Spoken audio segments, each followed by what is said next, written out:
Olá pessoal, estou aqui com vocês para mais uma aula da nossa física e hoje nós vamos falar de trabalho e potência mecânica. Uma força realiza trabalho quando ela transfere ou transforma energia. Já a potência ela mede a rapidez com que essa força realiza trabalho. Então nós vamos definir o trabalho observando este visual. Percebam que quando um corpo está sendo puxado por uma força F, e essa força F é constante, está inclinada de um ângulo θ com relação ao deslocamento, o trabalho é definido como sendo o produto da força pelo deslocamento e percebam que essa força que você utiliza no cálculo do trabalho é a projeção da força aplicada na direção do deslocamento, por isso a multiplicação pelo cosseno do ângulo θ. Percebam que esse trabalho pode ser positivo quando o cosseno do ângulo θ for maior do que zero, ou seja, quando o cosseno de θ for positivo. Esse θ então estará entre 0 e 90 graus, ou seja, maior ou igual a zero, menor que 90 graus. Já o trabalho será negativo quando o cosseno de θ for negativo, ou seja, quando o ângulo θ estiver entre 90 e 180 graus, ou θ maior que 90 graus, menor ou igual a 180 graus. Perceberam que temos a possibilidade de trabalho positivo e trabalho negativo. Agora, será que esse trabalho poderia ser nulo? Será que eu posso ter um trabalho nulo? Observem aí. Trabalho vai ser nulo em três circunstâncias. Ou o cosseno de θ é zero, ou seja, cosseno de θ sendo zero, nós temos aí θ igual a 90 graus. Ou o deslocamento é zero, ou seja, a força foi aplicada, mas o corpo não se deslocou. Ou a força aplicada tem módulo igual a zero. Podemos observar então nessas três possibilidades de trabalho nulo, podemos observar que o trabalho pode ser positivo e também pode ser negativo. Mas existe uma força tão importante aí que nós comentamos já lá nas leis de Newton, né, que foi aquela força-peso, a força com que a Terra atrai os corpos. E essa força-peso é uma força constante. Essa força-peso também realiza trabalho? Será que a força-peso consegue realizar trabalho? Bom, para isso a gente vai definir então como seria o trabalho da força-peso. Percebam que nós temos aí um corpo descendo uma rampa. Conforme ele vai descendo, nós temos uma altura diminuindo. Percebam aí que o trabalho dessa força-peso é dada pelo produto então do peso pelo deslocamento que esse corpo vai sofrer, pelo cosseno do ângulo θ, que seria então aí o fator que vai nos proporcionar a projeção do peso na direção do deslocamento, na direção e no sentido do deslocamento.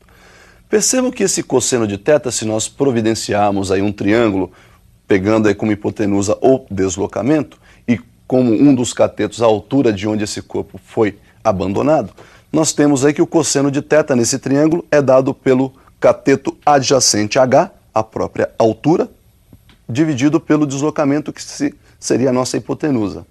E sabemos ainda que o peso é dado pelo produto da massa pela aceleração da gravidade. Perceberam que a partir dessas duas definições nós podemos fazer uma associação e juntá-las. Então dê uma olhada como é que fica a definição do trabalho do peso. Deslocamento nós então vamos determinar a partir do cosseno, né? Nós vamos observar que o deslocamento é dado pela relação entre altura e cosseno de θ e substituindo então tudo isso naquela equaçãozinha primeira, peso vezes deslocamento vezes cosseno, nós temos que o trabalho então é dado por peso mg, massa vezes gravidade, o deslocamento aí é h sobre cosseno e multiplicado ainda pelo cosseno de θ. Então nós temos que o trabalho do peso é mg vezes h sobre cosseno θ multiplicado ainda por cosseno θ. Simplificando o cosseno θ, nós observamos que o trabalho do peso é dado pelo produto da massa, pelo módulo da aceleração da gravidade e ainda pela altura de onde o corpo foi abandonado. Então percebam vocês que o peso, o trabalho da força-peso, confirma aquilo que eu disse. Quando a força é constante, o trabalho independe da sua trajetória. Bom, será que esse trabalho do peso também pode ter o sinal positivo e também pode ter sinal negativo? Bom, vamos observar então como isso acontece. Observe então que o trabalho da força-peso vai ser positivo quando o corpo estiver descendo, ou seja, na descida nós temos uma aceleração da gravidade a favor do movimento. O movimento então é acelerado e, portanto, o trabalho positivo. Então nós teríamos o trabalho do peso m vezes g vezes h. Já na subida, o que nós vamos ter? Trabalho negativo, porque na subida a aceleração agora está contra o movimento e, portanto, ela é negativa. Daí nós temos então o trabalho da força-peso como sendo menos m vezes g vezes h. Então, pessoal, nós vimos que o trabalho da força-peso pode ser calculado pelo produto mgh e também pode ser positivo ou negativo. Perceba que quando nós tivermos mais do que uma força atuando num corpo, ou seja, várias outras forças também atuando nesse corpo, nós podemos calcular o trabalho da força resultante. Ou seja, o trabalho de todas as forças que estão aplicadas no corpo pode ser calculado através de um teorema denominado teorema da energia cinética. Vamos observar como é que seria então a demonstração do teorema da energia cinética. Então nós temos aí um corpo inicialmente com velocidade v0, sofrendo a ação de uma força F, e vai se deslocar aí ao longo desse plano. Olha lá, a força tem a mesma direção e o mesmo sentido de deslocamento, né?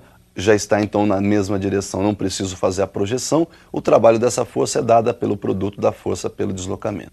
Percebam que a massa desse corpo multiplicado pela aceleração vai nos dar a força que está sendo aplicada a este corpo, a força resultante. Podemos ainda determinar uma relação de aceleração e deslocamento através da equação de Torricelli. Então, observando a equação de Torricelli, v² igual v0 ao quadrado mais 2 vezes a aceleração vezes o deslocamento. Se nós subtrairmos nos dois lados da igualdade o v0 ao quadrado, não vai alterar a nossa equação. E percebam então que a minha equação ficará da seguinte forma: v² menos v0 ao quadrado igual v0 ao quadrado mais 2 vezes a aceleração vezes o deslocamento menos v0 ao quadrado.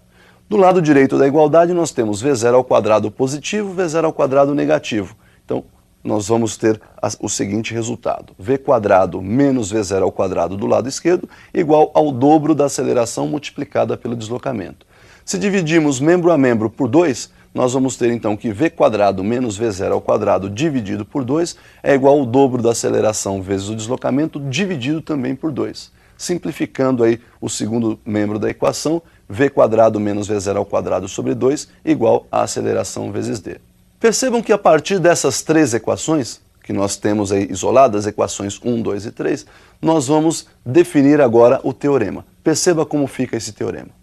Então, juntando a equação 2 com a equação 1, nós temos que o trabalho da força resultante é dada pelo produto da massa vezes a aceleração vezes o deslocamento. Ou seja, trocamos a força pelo produto massa vezes aceleração. Se juntarmos agora essa nova equação à equação 3, ou seja, se juntarmos 3 e 4, nós temos que o trabalho da força resultante é dada pelo produto da massa, pela diferença entre os quadrados das velocidades dividido por 2. Então ficou assim, olha, m vezes v² menos v0 ao quadrado sobre 2. Posso desmembrar esse v² menos v0 ao quadrado sobre 2 em duas frações, e daí nós temos a distributiva. A massa vai multiplicar todo mundo lá dentro do nosso parênteses. Então nós temos lá, trabalho da força resultante dada pelo produto da massa pelo quadrado da velocidade dividido por 2, e vamos subtrair disso o produto da massa pelo quadrado da velocidade inicial dividido por 2. Este mv² sobre 2 nós chamamos de energia cinética de movimentação das partículas ou dos corpos. Daí então nós temos que o trabalho vai ser energia cinética final menos energia cinética inicial, ou seja, o trabalho da força resultante é a variação da energia cinética. Bom, percebam, pessoal, que nós temos aí algumas formas para calcular o trabalho. Uma outra opção seria o método gráfico. Pelo método gráfico também nós podemos calcular o trabalho, e nós vamos observar então como é que fica esse método de cálculo. Percebam que o cálculo do trabalho pelo método gráfico é feito da seguinte forma. Quando nós tivermos um gráfico onde a força tangencial está representada no eixo vertical e o S, que é o espaço percorrido, está representado no eixo horizontal, percebam que da posição S1 até a posição S2 ocorreu um deslocamento. Estou considerando que a força tangencial, então, é constante. Daí nós temos que o deslocamento é a diferença entre a posição final e a posição inicial. Temos que a área desse gráfico é dada pelo produto da base, que representa o nosso deslocamento, pela altura que representa a nossa força. Daí, então, nós temos que área numericamente igual ao produto do deslocamento pela força, que nós vimos ser igual ao trabalho. Daí, área numericamente igual ao trabalho. Falando, então, tudo sobre o trabalho, nós podemos observar que existe aí uma relação entre energia e tempo, ou seja, a rapidez com que esse trabalho está sendo realizado, que é a chamada potência. Vamos observar, então, como ficaria a definição de potência. Potência média mede a rapidez com que uma força realiza trabalho. Então, como sabemos, trabalho é igual ao produto da força pelo deslocamento e pelo cosseno θ. Dividindo membro a membro por ΔT, que seria a nossa variação de tempo, nós temos que o trabalho sobre ΔT é igual F força vezes o deslocamento vezes o cosseno θ, dividido também por ΔT. Lembrando que deslocamento sobre tempo nos proporciona o cálculo da velocidade média, temos que a potência é dada pelo produto da força vezes velocidade média vezes cosseno θ. Daí então a potência média, força, velocidade vezes cosseno. Se porventura nós estivermos tentando calcular a potência para um instante qualquer, ou seja, a potência instantânea, em vez de velocidade média usamos a velocidade instantânea. Daí potência igual a força vezes a velocidade vezes o cosseno de θ. Também na potência, na definição de potência, a gente pode calcular o trabalho através de um gráfico, potência em função do tempo. Observe como fica esse cálculo. Percebam então que na vertical nós temos aí o eixo que representa a potência e na horizontal o eixo dos tempos. Para um intervalo que vai de T1 a T2, calculando a área desse gráfico, nós temos que a área será numericamente igual ao produto ΔT vezes a potência.